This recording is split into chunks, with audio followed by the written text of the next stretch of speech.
ইতিহাসের পাতা ঘাটতে গিয়ে নেইমারের ইতিহাস দেখলে আপনি আটকে উঠবেন। ফুটবল ইতিহাসে সেরা কামব্যাকের গল্পটি এই মহানায়কের নামেই লেখা আছে। শেষ 5 মিনিটে দুর্ধর্ষ 3 গোলে অবদান রেখে সে বুঝিয়ে দিয়েছিল ফুটবল তার পায়ের জাদু। সেদিন অবাক হয়েছিল মাঠে থাকা হাজার হাজার দর্শক, কোচ, এমনকি সতীর্থ লিওনেল মেসিও। সবাই অবাক হয়ে তাকিয়েছিলেন ব্রাজিলিয়ান এই সুপারস্টারের দিকে। কি হয়েছিল সেদিন? 5 মিনিটে নেইমার কি করেছিল? কেনই বা এই সময়টাকে বলা হয়ে থাকে ইতিহাসের সেরা কামব্যাক? চলুন বিস্তারিত দেখি। উয়েফা চ্যাম্পিয়ন্স লিগের রাউন্ড 16 কোয়ার্টার ফাইনালের লক্ষ্যে মাঠে নেমেছিল পিএসজি বনাম বার্সেলোনা। নেইমার, মেসি, সুয়ারেজের মতো ভাগা ভাগা তারকা থাকতেও প্রথম লেগে পিএসজি 4-0 ব্যবধানে হারিয়েছিল বার্সাকে। অর্থাৎ দ্বিতীয় লেগে বার্সাকে ম্যাচ জিতে করতে হবে 5টি গোল। সবাই হাল ছেড়ে দিয়েছিল। স্বাভাবিকভাবে এমন ব্যবধানে ম্যাচ জিতা সত্যি অসম্ভব, কিন্তু সেদিন ব্রাজিলের এক নায়ক বলেছিল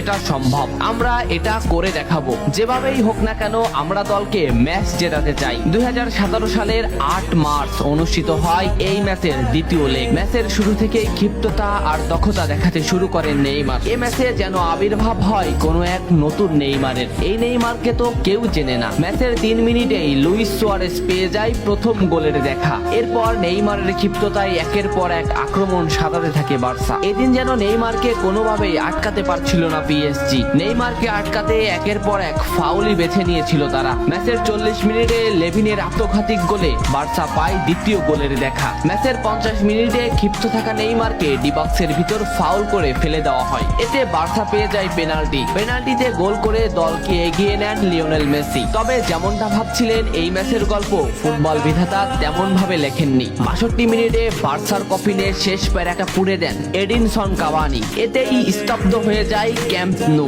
আশা ছেড়ে দেন বার্সা কোচ লুইস এনরিক। শুধু কি তাই, স্তব্ধ হয়ে যান লিওনেল মেসিও। তবে সেদিন একজন দমে যায়নি। নামটা কি কমেন্ট করে জানান। বার্সা গোল হজমের পর লিওনেল মেসি ম্যাচের সম্পূর্ণ দায়িত্ব দেন নেইমারের উপর। আবারও শুরু হলো খেলা। ডি বক্সের বাইরে নেইমারকে ফাউল করে ডি মারিয়া। এই পজিশনে 88 মিনিটে বার্সা একটা ফ্রি কিক পায়। তবে এই ফ্রি কিকের দায়িত্ব নেইমারের কাছে বুঝিয়ে দেন মেসি। শট করেন নেইমার এবং করেন অসাধারণ গোল। এই ফ্রি কিকটা বার্সার ইতিহাসের সেরা ফ্রি কিকের একটি হয়ে রয়েছে। এর 2 মিনিট পর সুয়ারেজকে আঘাত করে পেনাল্টি পায় বার্সা। পেনাল্টি নিতে আসেন নেইমার জুনিয়র। সেদিন বার্সা নেইমারের উপরই আস্থা খুঁজে পেয়েছিল। পেনাল্টিতে অসাধারণ গোল করেন নেইমার। এমন পরিস্থিতিতেও 5 গোল করে ম্যাচ সমতা এনেছে বার্সা। এর কিছু সময়ের পরে চলে আসে সেই মাহিন রক্ষণ। ম্যাচের এই মোমেন্টটা লক্ষ্য করুন। ডি বক্সের কিছুটা সামনে নেইমারের পায়ে বল। নেইমারকে আটকাতে গেল প্রতিপক্ষের একটি খেলোয়াড়, কিন্তু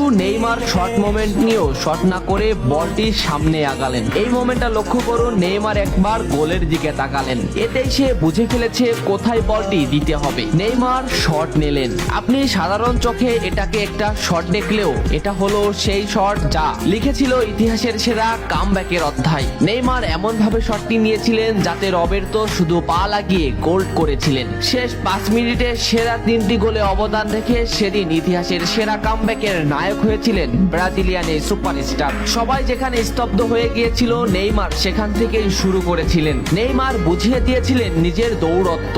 ইতিহাসের সেরা কামব্যাকটা বার্সা নেইমারকেই উৎসর্গ করেছিল। এ ম্যাচে নেইমারের পারফরমেন্স ছিল আকাশচুম্বী। মাঠে থাকা দর্শকরা শুধু নেইমারের দিকেই তাকিয়েছিলেন। নেইমার এমনই, যখন জ্বলে ওঠে তখন সব পুড়িয়ে দেয়, সব তছনছ করে ফেলে। ইতিহাসের সেরা কামব্যাকের নায়ক সেদিন পিএসজি কে হারিয়ে বার্সার সমর্থকদের মুখে হাসি ফুটিয়েছিলেন। বার্সা ফ্যানরা কি এদিনের কথা ভুলে গেছে? নেইমারকে ভোলা যায় না। নেইমারের এই অবদানের কথা ভুলতে হলে ফুটবলকেই ভুলতে হবে। ফুটবল আর নেইমার এমনই, এরা আপনাকে কাঁদাবে, হাসাবে, আবার কখনো কখনো অসম্ভবকে সম্ভব করে দিবে। নেইমার সেদিন অসম্ভবকেই সম্ভব করেছিলেন। ভিডিওটা কেমন লেগেছে অবশ্যই জানাবেন। এত সময় সাথে থাকার জন্য ধন্যবাদ। নেক্সট ভিডিও আসছে খুব তাড়াতাড়ি।